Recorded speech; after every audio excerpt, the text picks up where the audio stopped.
Qui a tué César? Marc-Antoine, le tribunal de Rome t'accuse.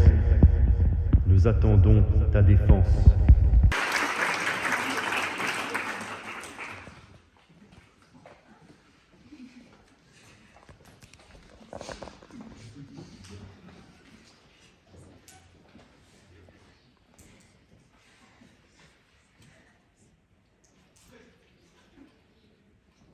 Marcus Antonius, consul Romae, que habeo globos. Marc-Antoine, consul de Rome, qui a les boules. César est mort. Il était tout pour moi. Et on m'accuse.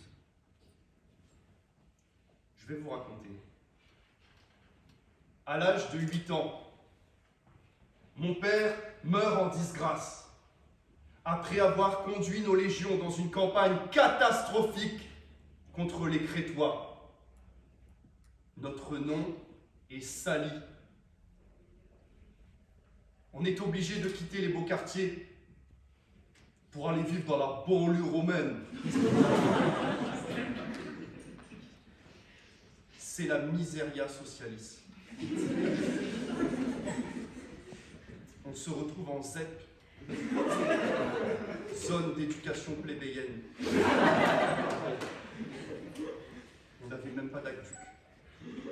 On n'allait jamais faire les courses au marché, au forum.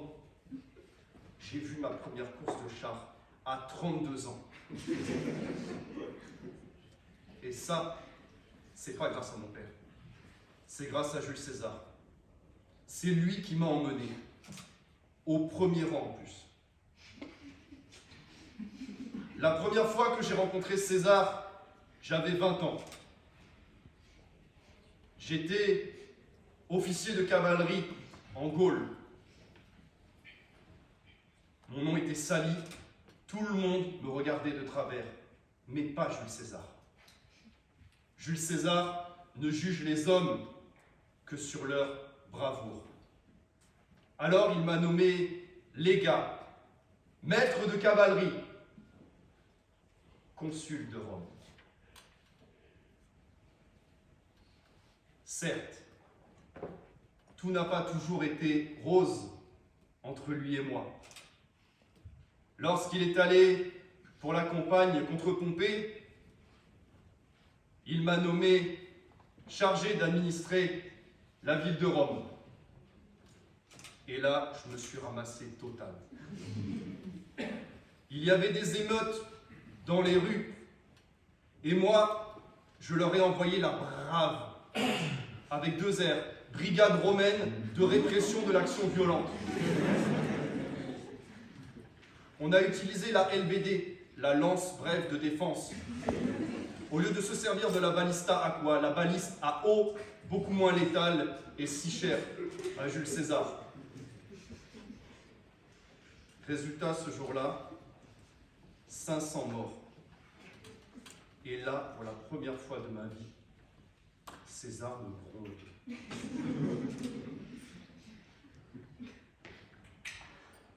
Certains vous diront que nous étions également en désaccord sur la campagne contre les Parthes. Ce peuple perse dominateur, dirigé par le roi Artaban. Moi, je voulais juste que les Parthes partent et qu'Artaban fasse un peu moins le fier. Mais César, lui, voulait consolider son pouvoir à Rome avant tout. Alors vous voyez, je suis transparent avec vous. Nous avions, lui et moi, 2 sujets de désaccord. Mais je n'aurais pour autant jamais tué mon nouveau père. Encore moins avec du poison. Vous me voyez, moi, avec des petites poudres et des petites plantes. Oh, je suis Marc-Antoine. Alors je me mets de la poudre sur le visage, et puis après j'en mets un peu dans la coupe de César. Et puis quoi? Après je prends des tranches de concombre, je me les mets sur la figure pour avoir la peau douce. Le poison, c'est pour les femmes. cas où vous ne l'auriez pas remarqué, je suis un bonhomme, moi. Alors vous allez me dire, oui, mais les femmes n'entrent pas au Sénat pour mettre la poudre dans le vin. Oui, mais le vin, il est préparé à la cuisine. Et quelle femme avait accès à la cuisine? La dernière femme de César, Calpurnia. Elle a appris pour les infidélités de César. Alors ça, c'est pas un secret, tout le monde est au courant. César, c'est un homme, il travaille beaucoup. Il a besoin de se détendre. Mais ce qu'elle n'a pas supporté, c'est qu'il était sur le point de reconnaître tous ses enfants illégitimes. Et ça, elle n'a pas supporté, parce qu'elle ne supporte pas de voir le Grisby qui lui passe sous le nez. Elle aime l'argent. Il n'y a qu'à voir quand elle se rend au forum, acheter des sacs de luxe. Christianus Diorus, Balenciagus, Ted Lapidus.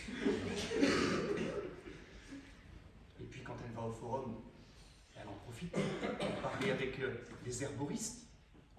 Elle écoute leur tutorium sur les poisons. Elle y va très souvent.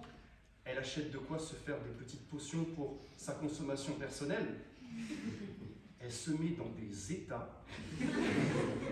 Elle prépare des choses beaucoup trop fortes pour elle. Et après, elle vous sort qu'elle a des visions. Oh, demain, il va t'arriver ça, il va t'arriver ça. Et au final, ça n'arrive jamais.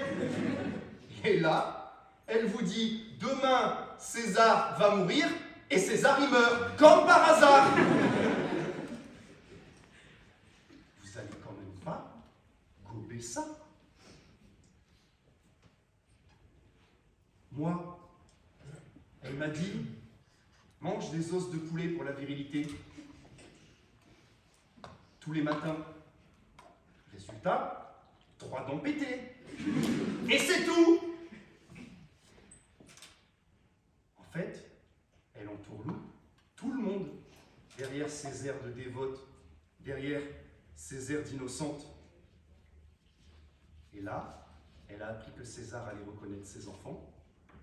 Elle s'est mis sa petite poudre dans le nez et elle est passée à l'acte.